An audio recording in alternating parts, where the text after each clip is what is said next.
Rockies Secret Files. Your story they never knew existed. Tinuruan niya ako kung paano maging isang mahusay na kabit. Yung puso ko parang sinasaksak sa sobrang sakit. Rockies Secret Files. Secret Files. With Titan Jello. Rockies Secret Files. Secret Files. Secret Files.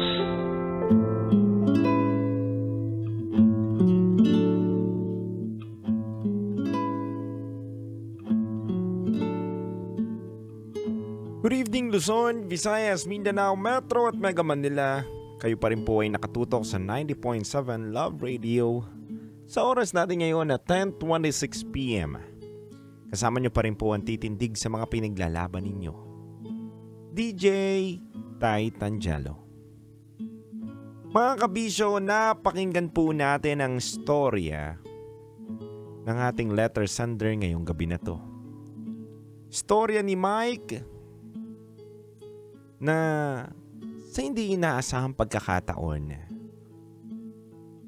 sa kabila ng tagumpay na kanyang tinatamasa o natatamasa, ay bigla na lang itong naglaho at nagiba ang ihip ng hangin.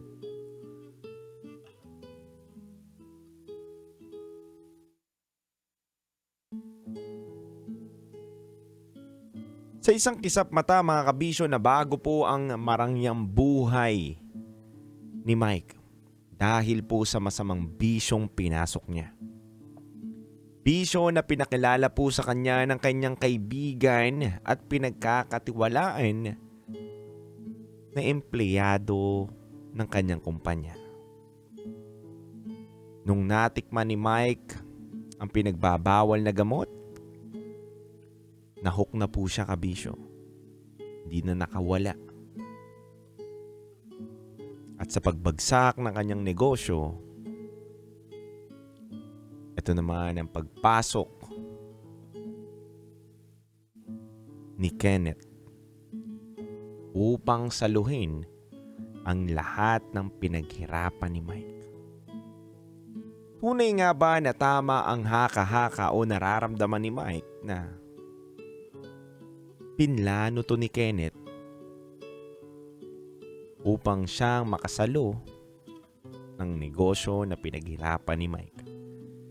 Bago lahat mga kabisyo, basahin na muna po natin mga komento ng ating listeners ngayong gabi na to. Sabi ni Darwin, "One big mistake will change everything." Siguro Mike, mahirap nang ibalik ang mga bagay na meron ka noon. Pero tandaan mo na habang nabubuhay ka sa mundong ito, may babalik din ang mga nawala sa iyo. At higit pa ito doon sa mga natamasa mo. Basta maniwala at magtiwala ka sa Panginoong Diyos. Makakamit mo muli ang iyong tagumpay. Sabi naman ng isang kabisyo natin dito na DJ Titan Jello at DJ Racketera. Para kay Mike, nais ko lang po sanang sabihin sa kanya na maging matatag siya. Tunay at damandama ko po Sir Mike yung binasa ni Titan Jello na kwento mo. Na wala po tayong kaibigan na mapagkakatiwalaan. Dahil pwedeng dumating yung panahon, yung kaibigan mo na pinagkakatiwalaan mo ay pwede maging kaaway mo.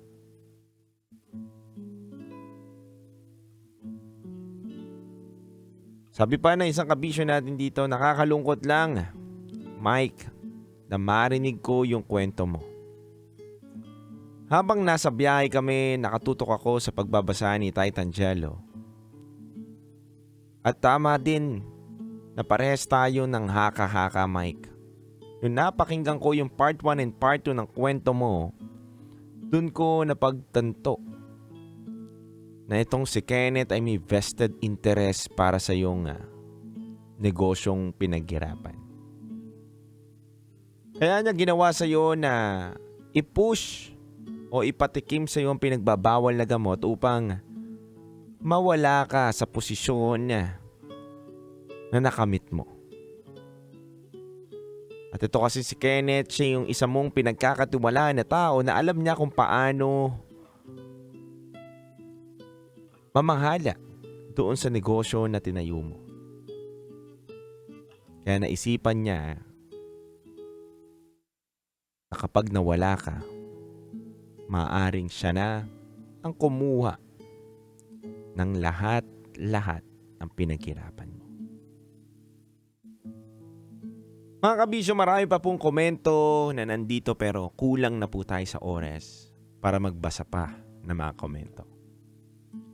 Nais ko lang din po magbigay ng opinyon niya sa nabasa kong kwento ngayon ni Mike. Unang-una, sa pagkakarehab ni Mike, sa pagkabigo niya sa buhay, sa pagkawala ng meron siya noon. Mike, makinig ka mabuti. May dahilan kung bakit kinuha lahat ng mga pinaghirapan mo noon.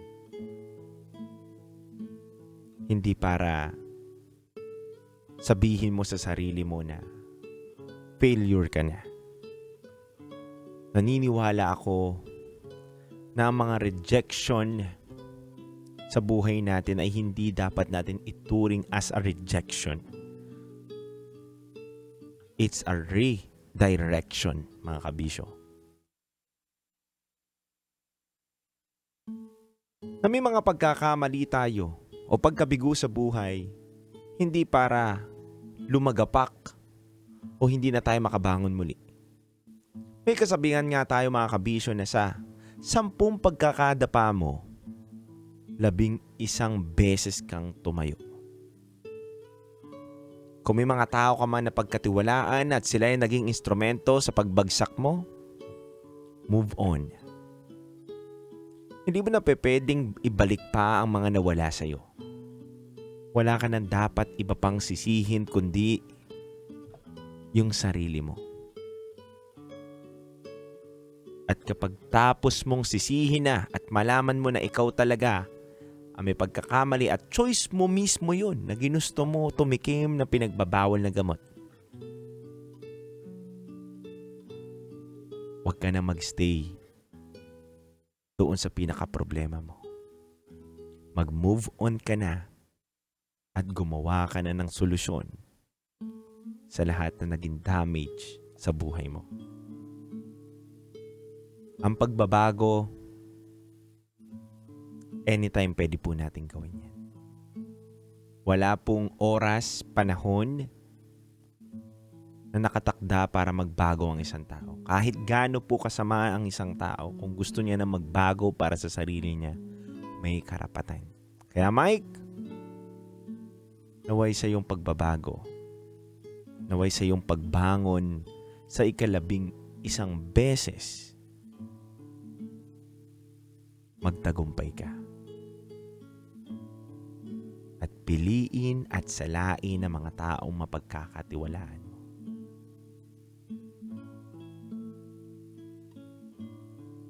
Dahil pwede ka nilang hilahin pababa.